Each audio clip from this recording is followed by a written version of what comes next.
Bagi orang nih yang baru mau mulai investasi, kira-kira menurut Ko Edward, itu orang itu harus ngelakuin apa nih? Penyakitnya sih kayak temen beli apa and then kayak FOMO. Yang paling pertama tuh jangan FOMO, jangan ikut-ikutan orang. Itu yang paling menurut aku. Kalian yang paling penting tuh research sendiri dulu, karena juga ibaratnya itu risknya kalian harus tanggung sendiri gitu. Yang paling penting jangan greedy sih menurut aku. Betul. Think ahead kayak buat long term, karena sesuatu yang instant itu most likely too good to be true sih.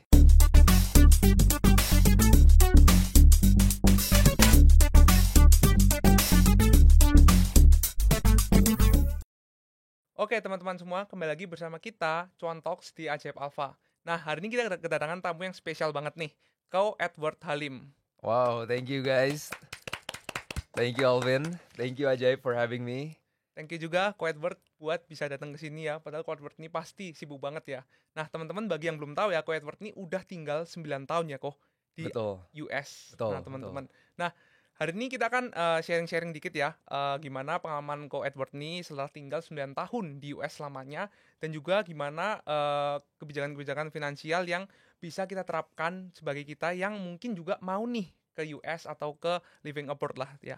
Yes. Oke, jadi Ko Edward, mungkin kita opening, aku mau tanya-tanya dikit nih tentang finansial lah ya, Ko Edward. Silahkan. Nah, Ko Edward ini kan sebagai influencer lifestyle dan juga finansial ya, sering banget kasih edukasi kita gimana kalau kita living di US dan juga mengatur keuangan kita lah ya. Nah, aku pengen tahu sih kira-kira bedanya itu apa kok? Perbedaan yang mencolok banget nih ketika kita tinggal di Indonesia, lalu kita pindah ke US secara financial gimana kok? Secara financial menurut aku di US tuh udah literasi tentang financial tuh udah tinggi banget. Orang mungkin udah belajar dari high school, dari sekolah, Oh, udah keren. diajarin tentang investing dan lain-lain. Dan juga menurut aku di US tuh sangat-sangat gampang accessibility-nya untuk seseorang untuk invest, untuk dapat news segala macam itu gampang banget. Dan aku sendiri tuh sebenarnya udah mulai invest dari aku sekolah, dari aku kuliah pertama kali Oh, aku ke oke. US. Beruntung banget sih, gara-gara yang aku bilang itu, kena exposure. Emang di Amerika banyak orang investing, terus juga aku baca di berita, nonton di YouTube.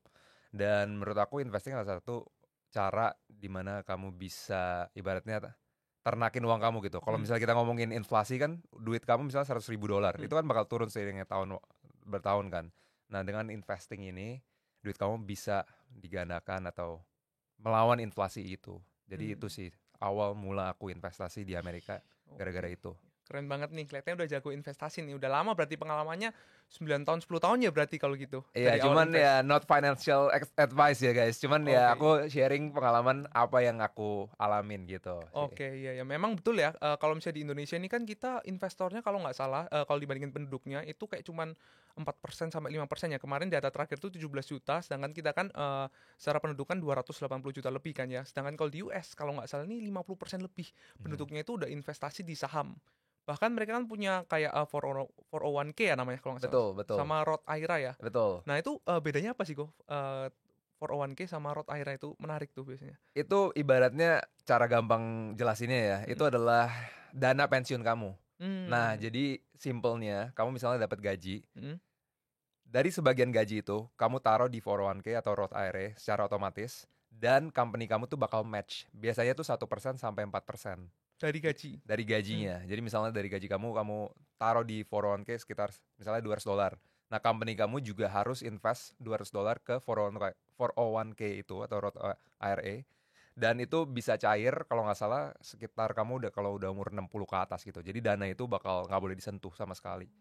Jadi itu insentif pemerintah untuk biar kamu nanti pensiun udah ada uangnya gitu loh. Hmm. Gitu. Oh, oke oke. Berarti tadi yang company invest ke Roth IRA-nya itu juga buat kita sebagai pegawai ya? Iya, itu Oh, di oke oke. match sama company. Oh, oke oke. Berarti kalau di Indonesia itu mirip kayak BPJS Ketenagakerjaannya mungkin ya? Iya, Iya iya mirip-mirip iya. style kayak gitu. Cuman ya mungkin kalau di BPJS lebih heavy-nya mungkin ke obligasi ya. Kalau misalnya di Roth IRA itu harusnya ke stocks ya berarti. Iya, di Lebih stocks. ke stocks ya. Iya, Oke oke. Tapi betul. bisa dicairinnya harus 60 nih. Kalau nggak salah 60 tahun deh, 60 berapa ya? Kayaknya 59 atau 60 tahun gitu. Usia Baru bisa pensiun lah ya ya usia berarti ya. pensiun. Oke Sebenarnya oke. bisa kamu cairin cuman dapat kena fee-nya gede banget kalau sebelum umur Oh, segitu. I see. Gitu, Berarti ya tetap dipajak. kita bisa cairkan kalau misalnya ada emergency ya, mungkin. Betul.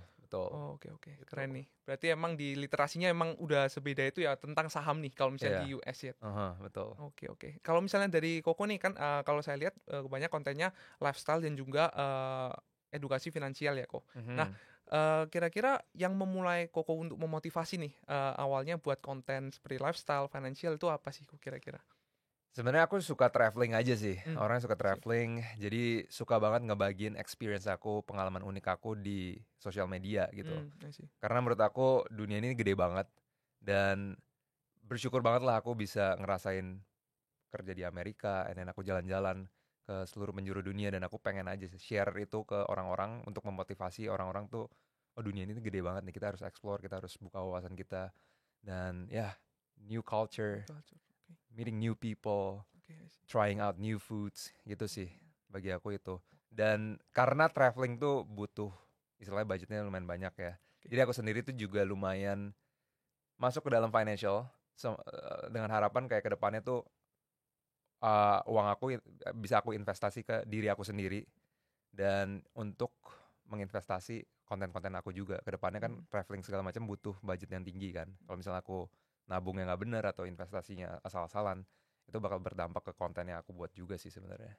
Oke oke. Tapi kenapa kok waktu awal itu milihnya itu di US kok? Kenapa nggak mungkin Europe atau mungkin China mungkin Japan kan banyak nih, ya kan? Kenapa milih di US? Betul Spesifik ada betul. nggak kira-kira? Karena menurut aku dulu Amerika tuh ya kiblatnya semua orang ke sana. Ya kan kalau kita lihat company-company yang besar Hmm, kayak Apple, Google, Meta, semua kan ada ini di Amerika kan. hmm, Nah, itu adalah satu mimpi aku dari dulu ya untuk ke Amerika untuk belajar ngelihat secara langsung negara superpower tuh kayak gimana sih hmm, gitu sih. Dan selama 9 tahun itu bersyukur banget sih aku bisa ngelihat wawasan yang luas banget, belajar hmm, dari orang yang baru dan ketemu banyak banget orang lah.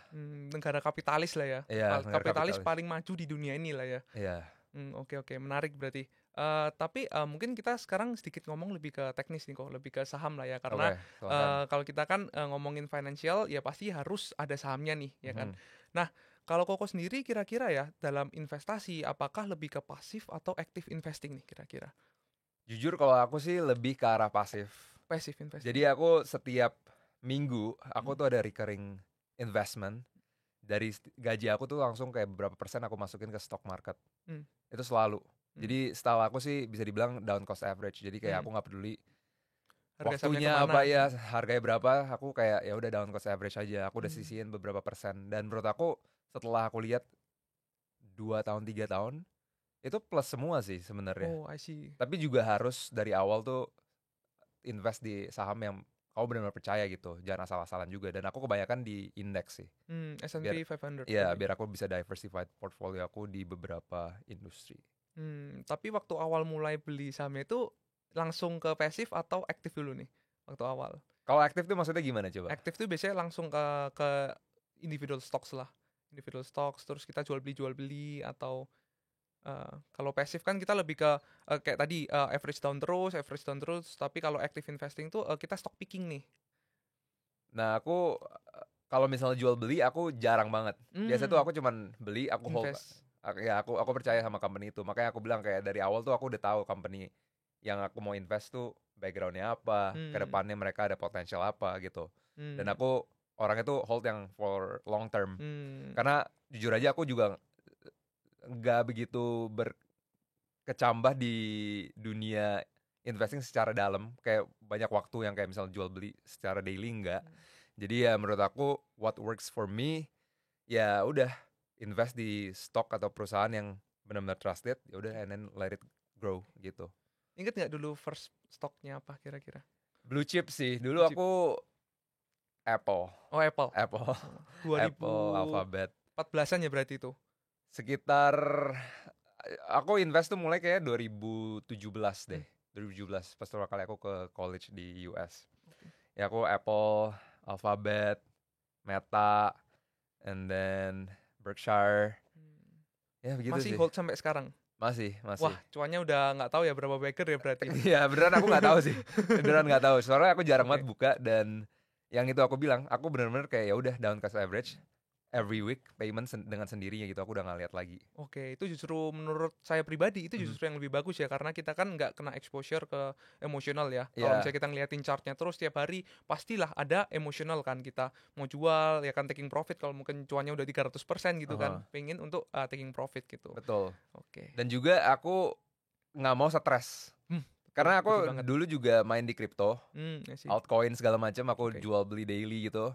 Dan itu stres banget sih aku. Aku ngeliatin chartnya segala macam. Betul. Dan takes so much energy, sama stress level aku tinggi banget, dan menurut aku nggak worth it sih. Mmm, Mungkin bagi orang beda-beda ya. mhm. Cuman untuk aku, karena aku memang bukan full time di investing dan di stock gitu, jadi aku ya biarin aja gitu. Oke, takes time juga kan kalau misalnya kita, stock picking atau coin picking satu-satu gitu, beli Heeh. apa gitu, sedangkan kita kan mungkin ada pekerjaan lain nih ya kan, main job Iya, kita kan ada gitu. betul. Oke. Nah, Betul, betul. kalau misalnya, bagi orang nih yang baru mau mulai investasi, kira-kira menurut Ko Edward, itu orang itu harus ngelakuin apa nih? Atau ya nasihat-nasihat lah dari Ko Mhm. Edward yang udah pengalaman 10 tahun nih Oke. investasi. Oke, NFA ya, not financial advice. Oke, Cuman menurut aku yang paling pertama tuh jangan FOMO, jangan ikut-ikutan orang. Itu yang paling betul. menurut aku penyakitnya sih. Kayak temen beli apa, and then kayak FOMO. Padahal nggak tahu menahu kayak itu company apa, atau misalnya kripto itu backgroundnya apa. Kalian yang paling penting tuh research sendiri dulu, karena juga ibaratnya itu risknya kalian harus tanggung sendiri gitu. Bukan nggak bisa salahin temen atau salahin orang lain. Menurut aku itu sih research, mulai dari news atau sering baca aja, kayak ngeliat background company-nya apa, ke depannya ada apa, itu semua kalian bisa lihat lah, itu kan public information ya. Betul Dan jangan FOMO, dan yang paling penting jangan greedy sih menurut aku. betul. Think ahead kayak buat long term, karena sesuatu yang instant itu most likely too good to be true sih. Jadi Oke, kayak especially investing mmm, takes a long time to grow your portfolio. oke, betul banget tuh. Kalau misalnya naiknya cepet, biasanya turunnya juga cepet ya? Iya, roller coaster. Ya, Betul. begitulah. Nah, kalau misalnya nih, Ko Edward punya satu atau mungkin 2 lah, oke, saham yang kita bisa hold lama banget nih, the perfect stock kita bisa hold long term 10-20 tahun. Menurut Ko Edward, untuk saat ini, saham apa nih kira-kira? Nah, ini ya not financial advice lagi ya, cuman menurut Ko Edward apa nih kira-kira? Wah, berat, berat, berat. Harus pick stocknya nih. Ya, Waduh. atau kalau nggak aset lah, apapun investasi yang kita bisa hold 10-20 tahun akan Mhm. menghasilkan return, yang stabil dalam per tahunnya. Aku nggak bakal ngomong spesifik stoknya, karena aku Oke, nggak sip. mau orang tiba-tiba langsung investing di stok yang aku ngomong ini. Oke, Cuman saran aku sih ngelihat marketnya sekarang. Apa yang lagi trending, apa yang lagi hot, apa yang bakal hot terus mungkin 5 tahun, 10 tahun ke depan, itu boleh mulai invest. Contoh, sekarang kan lagi AI, betul ya kan, chip betul. buat komputer. Nah, itu boleh kalian lihat kalau misalnya kalian percaya itu 5 tahun, 10 tahun ke depan, which is likely mereka akan tahan terus. Nah, itu boleh masuk di situ. Tapi spesifik stoknya kalian harus research sendiri lah ya. Cuman menurut aku industrinya sih. Karena itu kan kalian ngelihat bigger picture-nya, Oke bukan cuman spesifik stoknya gitu. oke. Berarti memang kita harus ngeliat tuh secara industrinya ya, lebih ke arah Betul. industri, kira-kira kita pilih nih, mana industri yang, kira-kira 10 tahun ke depan itu Mhm. bakalan lebih maju dibanding industri yang lain. Betul, Oke, betul, I betul. see. Berarti view-nya lebih ke broader market ya, Iya, kalau aku sih makroekonomi gitu. juga ya berarti? Iya. Oke oke. Menurut Kak Alvin kan financial expert nih. Menurut Kakak ada nggak timing yang tepat untuk seseorang tuh untuk invest? Kalau Oke, misalnya ada advice untuk newbie ini, kapan nih masuk? Misalnya sekarang kan lagi inflasi apalah segala macam, gimana menurut tanggapan financial expert? oke, mungkin ya, mungkin kalau misalnya dari saya pribadi, menurut saya itu nggak ada, waktu yang tepat buat investasi, tapi setiap hari itu adalah waktu yang tepat. Nah, tadi kan Ko Edward udah bilang kan tadi, dia itu, Ko Edward tuh selalu dollar cost averaging nih. Jadi kalau Mhm. misalnya ada, tiap bulan kasih masuk investasi, mau sahamnya itu turun, mau sahamnya itu naik. Nah, itu, menurut saya pribadi udah sangat bagus banget. Karena kan kita ini nggak tahu kan ya, kapan saham itu akan naik dan akan turun. Meskipun mungkin kita bisa prediksi dengan Mhm. kondisi makroekonomi, dengan kondisi, iklim investasi saat ini, tapi kita nggak mungkin bisa tahu kapan persisnya dia akan turun. Nah, daripada nunggu nih, kita nunggu kapan turun, tapi sahamnya ternyata naik 200% gitu kan, Mhm. malah kita ketinggalan kereta gitu kan. Nah, Betul. jadi mending kita kalau mau invest tadi, seperti yang Ko Edward udah bilang juga, itu sangat bagus banget bagi, orang yang nggak tiap hari ngeliatin saham nih, Iya. mending kita dollar cost averaging. Di Oke. saham-saham yang bagus atau aset, seperti ETF S&P 500 atau saham-saham Max 7 seperti Apple, Amazon gitu kan. Saham-saham yang memang punya growth story itu masih bagus banget dari sekarang gitu Oke. menurut saya. Yes guys, berarti strategi gue bener ya guys. Approved by financial expert. Tapi kok, kalau misalnya kita ngomongin orang udah invest, kapan sih waktu untuk misalnya take profit atau cuannya tuh gimana sih? Kelanjutan misalnya dari investing ini, orang make money itu gimana? Oke, itu menarik banget ya. Soalnya kan banyak nih orang biasanya kalau misalnya udah investasi lupa Mhm. buat taking profit. Mhm. Lupa juga kadang-kadang stop loss-nya di mana. Udah beli cuan terus habis itu malah turun, terus habis itu dibiarin aja turun terus. Nah, mungkin sarannya adalah kalau misalnya kita mau beli suatu aset investasi, kita harus tahu dulu awalnya kita mau beli itu buat apa. Kita mau trading kah? Kita mau cuan cepat atau kita mau long term investing? Kita mau hold dia 10 tahun, 20 tahun. Kalau misalnya kita mau hold 10-20 tahun, Mhm. ya wajar dong. Kita kalau misalnya harga sahamnya turun, kalau misalnya perusahaannya masih bagus, ya kita beli lagi. Mhm. Karena kan time frame kita lama nih. Ya kan 10 tahun, 20 tahun gitu kan. Dan dalam 10 tahun, 20 tahun, perusahaan tersebut yang udah bagus pasti kan grow terus. Mhm. Nah, tapi kalau misalnya kita mau trading, nah kita harus punya trading plan yang namanya TP, taking profit harus ada, SL harus ada, stop loss juga harus ada. Ketika harga sahamnya naik ke taking profit kita harus jual. Mau saham itu naik lagi, ya udah kita biarin aja. Mhm. Kalau sahamnya turun ke SL, ya udah kita jual juga gitu. Kita rugi, tapi kan kita udah ngukur kan ya, risk Yeah. reward ratio kita udah ada juga gitu. Mhm. Jangan kalau misalnya SL-nya udah hit, tapi kita masih bakal naik nih. Biasanya orang-orang gitu banyak soalnya. Bakal naik nih. Nah, akhirnya turun terus akhirnya jadi investor dadakan kan biasanya. Oh, oke. Jadinya holdnya lebih lama lagi gitu. Interesting. Iya, jadi biasanya trapnya itu banyak di situ. Banyak banget buat investor pemula yang trapnya itu di situ. Karena mungkin tadi lagi ya, karena Mhm. FOMO dan greedy. Itu memang Yeah. musuh pertama lah investor. Siapa sih yang nggak greedy gitu Iya, kan? Yang dan betul. nggak FOMO gitu. Betul, betul. Pasti semuanya lah. Oke. Kok aku ada pertanyaan lagi nih kok. Misalnya ada 3 orang, yang pertama budgetnya 1 juta, Hmm, kedua 10 juta, terakhir 100 juta. Investnya di mana nih? oke. Nah, ini menarik juga ya. Ini kan Iya. banyak banget ya kan orang kan investor memang awal kan pasti punya modal yang berbeda-beda ya. Yes. Nah, kalau misalnya modalnya udah banyak ya, contohnya misalnya tadi yang kayak 100 juta, Mhm. itu lebih bisa untuk investasi ke saham-saham yang lebih long term. Tapi memang 100 juta mungkin beda ya, mungkin ada orang yang nganggap 100 juta dikit, ada yang Mhm. nganggap mungkin banyak gitu. Mhm. Nah, mungkin kuncinya seperti ini. Kalau misalnya modal investasi kita itu eh, 4% dari modal investasi kita udah bisa dibuat hidup kita sehari-hari. Oke.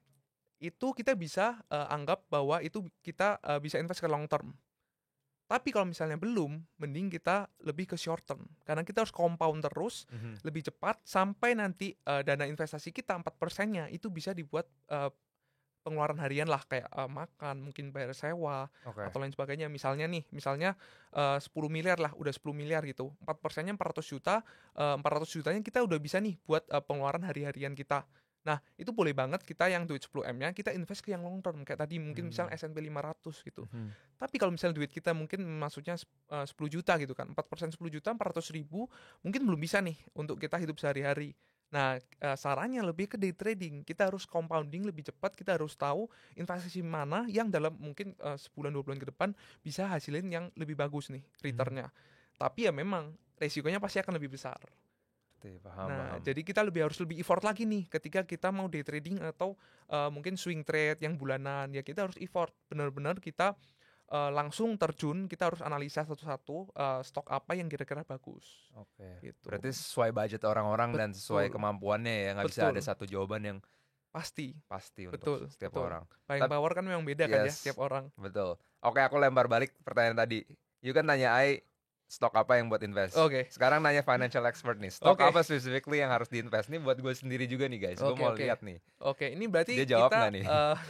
Financial expert. ini berarti buat yang long term investing nggak ya mungkin? Yes. Kedepannya menurut lo stok apa? Mungkin ada satu stok atau beberapa stok yang menurut lo oke ini potensinya bakal besar nih. Oke, sip. Kedepannya gitu. Mm-mm.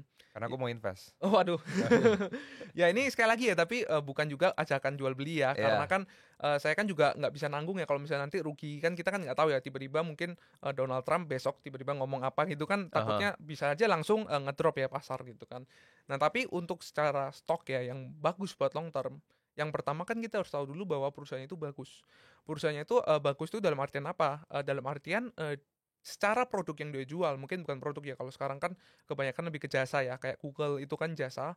Nah, produk dia atau service dia itu harus berguna banget buat masyarakat dan, substitusinya itu sulit banget. Mhm. Punya barrier of entry yang sangat-sangat kuat, yang dinamakan moat. Nah, perusahaan-perusahaan yang seperti itu biasanya memang punya daya tahan yang lebih kuat dan growth story-nya akan jauh lebih bagus. Nah, kalau misalnya kita invest ke perusahaan-perusahaan yang seperti itu akan lebih memungkinkan kita buat long term dapat gain atau return. Ada hal yang lebih bagus lagi ketika kita beli perusahaan-perusahaan seperti itu di valuasi yang murah. Mhm. Ketika harganya itu lagi murah. Jadi jangan, contohnya misalnya kayak Nvidia gitu kan. Nvidia udah rally mungkin 400%. Ya kan, secara valuasi dia udah cukup mahal. Memang mungkin growth story-nya ke depan bagus. Tapi ada baiknya kita tunggu dulu dia ada penurunan sedikit gitu. Mungkin 20%, 30% dari all time high dia. Nah, itu baru kita bisa invest. Contohnya kayak sekarang ya, mungkin nih kita masuk ke area stock pick lah ya. Mungkin kalau misalnya kita bisa lihat adalah saham yang valuasinya masih terdiskon dan growth story masih bagus, ya mungkin salah satunya adalah Amazon. Terus seperti Google. Nah, kenapa mereka bisa tervaluasi terdiskon? Kebanyakan karena kasus gitu. Kasus yang mungkin belum fix juga dia bersalah, atau mungkin kasus yang bisa jadi menurunkan kinerja dia tapi cuman rumor nih. Tapi biasanya based on rumor ini investor tuh udah ngedam sebuah saham tersebut. Makanya bisa turun, Google bisa turun 40% gitu. Tapi padahal belum terbukti nih rumor tersebut. Nah, ketika rumornya ternyata nggak jadi, harga saham tersebut pasti akan naik lebih cepat. Contohnya kayak Google nih. Google kan kemarin waktu ada rumor lah dia monopoli lah dan lain sebagainya. Nah, sahamnya dia tuh turun dari 200 lebih ke tinggal 160-an nih. Turun 20% lebih ya buat saham sekelas Max 7 Google. Nah, tapi sekarang dia udah mulai trailing back lah ya. Dia mulai rebound dan mulai naik lagi karena memang ya story-nya dia manipulasi, monopoli juga yang nggak terbukti juga gitu. Nah, jadi mungkin saham-saham yang seperti itu bagus banget nih buat kita akumulasi. Nah, mungkin apalagi tadi kan saya bilangnya mungkin gini ya, kapan invest yang terbaik. Nah, tapi tadi barusan saya bilang jangan beli saham yang valuasinya udah mahal gitu mungkin ya. Nah, bisa juga kita beli saham yang valuasinya udah mahal, tapi kita jangan beli banyak-banyak mungkin. Nah, ini kita mungkin ngomong sedikit tentang asset allocation nih. Kalau misalnya mungkin valuasi masih mahal, kita mungkin bisa masukin sedikit aja dari portofolio kita. Nah, baru nanti ketika harga sahamnya itu udah turun, kita baru mulai chip in lebih banyak. Nah, itu adalah strategi dollar cost averaging mungkin yang lebih next step lagi nih. Jadi nggak cuman kita satu bulan tiap bulan masukin mungkin $1.000, $1.000, $1.000, tapi kita masukinnya mungkin lebih kita bedain nih. Ketika marketnya lagi turun, kita masuknya $2.000. Tapi ketika marketnya lagi naik, kita masukin cuma $500 gitu. Nah, itu kita ngomongin secara valuasinya juga nih, hitung valuasi gitu. Oke. Thank you kalau kok. Aku juga belajar banyak. Mungkin sekarang aku pingin nanya-nanya lagi nih tentang lebih ke personal branding nih. Karena kan kita tadi udah banyak ngomongin tentang investasi, saham apa aja gitu yang menarik. Nah, sekarang kita akan lebih ngomong ke bisnis nih. Gimana kira-kira Ko Edward ini kok bisa nih bangun personal branding sampai sebesar ini kok? Sampai orang-orang tuh sampai terkenal banget lah gitu. Kira-kira ada tips and tricks nggak buat mungkin influencer yang baru mau memulai dan pengen bangun juga personal branding dia gitu kok? First of all, aku juga masih banyak belajar, aku juga masih growing. Belum segede gitu lah. Aku juga masih berguru ke banyak orang. Cuman menurut aku, salah satu kunci kesuksesan itu adalah konsisten sih. Konsisten upload, konsisten bikin konten. Kebanyakan orang tuh kayak lama banget postingnya atau kayak cadence-nya lama gitu. Kalau aku waktu itu bener-bener aku setiap hari aku posting, mau nggak ada views, dan sampai satu titik akhirnya ada satu video aku yang lumayan banyak Blow viewsnya, up. viral, Hmm. blow up. Nah dari sana mulailah orang makin banyak nonton, makin banyak nonton. Tapi menurut aku kuncinya satu sih, konsisten. Whether kamu ngelihat ada views, ada nggak views, tetap kamu gas terus, hajar terus. Karena menurut aku suatu saat pasti kalau misal konten kamu bagus dan kamu genuine juga, itu salah satu kuncinya juga sih. Hmm. Genuine aja sih, apa adanya, dan nggak dibuat-buat, nggak fake. Hmm. I Pasti see. ada audiensnya sih yang nonton gitu sih kalau dari Oke, aku oke. sendiri. Tapi kan banyak nih mungkin yang emang upload terus nih tiap hari upload, mungkin udah 100 video, 200 video. Mhm. Tapi kok nggak blow up nih. kira-kira menurut Ko Edward tuh ada nggak faktor-faktor yang bisa membuat konten kita itu lebih blow up daripada yang biasanya gitu kok? Mungkin kalau misalnya udah nyoba 100 200 itu bukan masalah konsistennya lagi. Itu Hmm, masalah kayak quality. videonya mungkin ya. Oh, quality video ya mungkin Iya, ya. mungkin misalnya kamu jagonya masak tapi kamu ngomonginnya finance. Oke. Jadi kamu Oke. boleh lah di situ kamu trial and error gitu. Dulu aku juga trial and error. Pertama-tama aku bikin konten tuh bahasa Inggris sebenarnya. Karena Hmm. aku di US kan. I Tapi see. gak dapet marketnya. Karena menurut aku juga orang yang ngomong Inggris lebih banyak dan juga aku nggak seunik itu dibanding kalau misalnya aku ngomong Indo dan aku di New York kebetulan. Jadi Hmm. ya POV seorang Indonesia yang ada di luar negeri. Hmm. Dan itu akhirnya pas aku buat strategi kayak gitu akhirnya hit lah ke orang-orang dan sampai sekarang ya syukur maksudnya bisa aku lanjutin terus dengan dari YouTube aku, Instagram, TikTok gitu sih. Oke, berarti kuncinya itu adalah kita harus buat konten sesuai dengan keahlian kita berarti aku. Mhm. Nah, tapi kan mungkin ada nih yang udah buat konten sesuai keahlian, tapi mungkin demand pasar di keahlian itu dikit nih kok. Mhm. Kira-kira dia harus switching ke konten yang mungkin demandnya itu lebih banyak, atau dia harus tetap aja nih kita ngambil niche market di demand yang mungkin keahlian dia gitu. Mungkin trial and error dulu. Yang tadi kamu bilang mungkin Hmm. kalau misalnya strateginya harus ngikutin market dulu, ikutinlah tren itu Hmm. misalnya. And then once you get the audience, udah dapat audiensnya, baru kamu bisa pelan-pelan switching ke yang kamu mau gitu, Oh, I specifically see, I gitu. see. Cuman ya beda-beda strategi banget di setiap niche.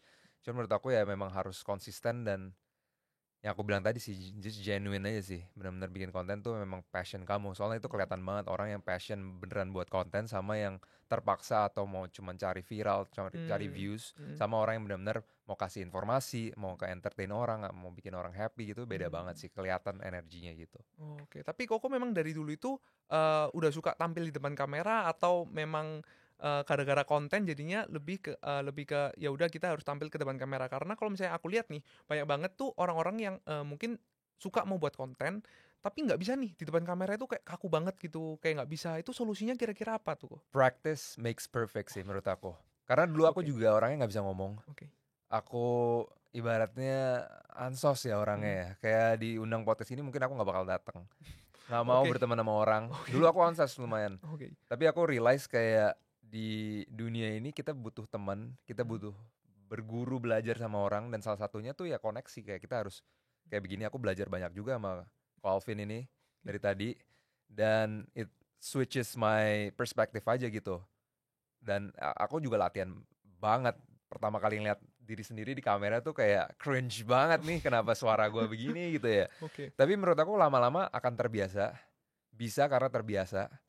Dan menurut aku latihan aja sih. Mm. Kayak semakin banyak kamu put effort, semakin banyak kamu ngonten, lama-lama itu bakal jadi natural aja sih. Oke, I see. Itu insight yang menarik ya bagi orang-orang yang mungkin mau start content creating kok. Karena ini Hmm, kan aku ini sebenarnya juga mungkin ya suatu saat nanti nggak tahu pengen jadi influencer saham iya, atau apa. Jadi pengen nih belajar-belajar juga dari Ko Edward nih. iya.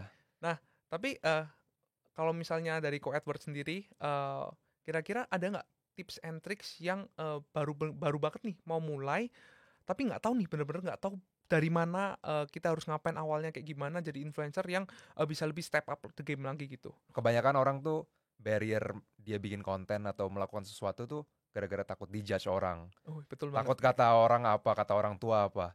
Sebenarnya kalau kita pikirin, orang juga nggak mikirin kita segitu dalamnya gitu. Mmm, Mereka pikirin dirinya sendiri gitu. Jadi kayak do what you love and do it 100% gitu. mmm, Dan menurut aku gimana orang jadi sukses ya dia bener-bener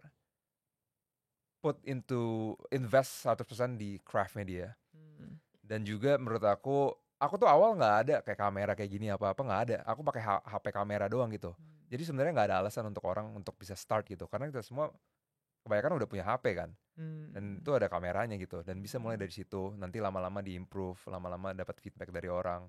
Dan sebenarnya kalau mau mulai tinggal mulai aja sih. Banyak kan orang mmm. tuh takut mulai Takut take aja. action-nya ya, Iya, padahal idenya banyak nih, kayak di heeh, otak tuh banyak tapi iya, nggak berani nih. iya.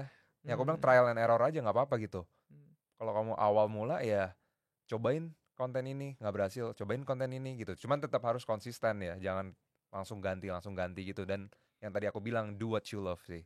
Itu mmm, karena berasa banget orang yang benar-benar passionate. Kayak betul, betul. aku benar-benar passionate tentang traveling gitu. Jadi ketika orang nonton konten aku tentang traveling tuh orang berasa energinya tuh aku benar-benar 100% kasih yang aku effort gitu. Hmm. Dan itu berasa sih. Orang yang Hmm. effort dan orang yang genuinely passionate about konten yang kita buat gitu.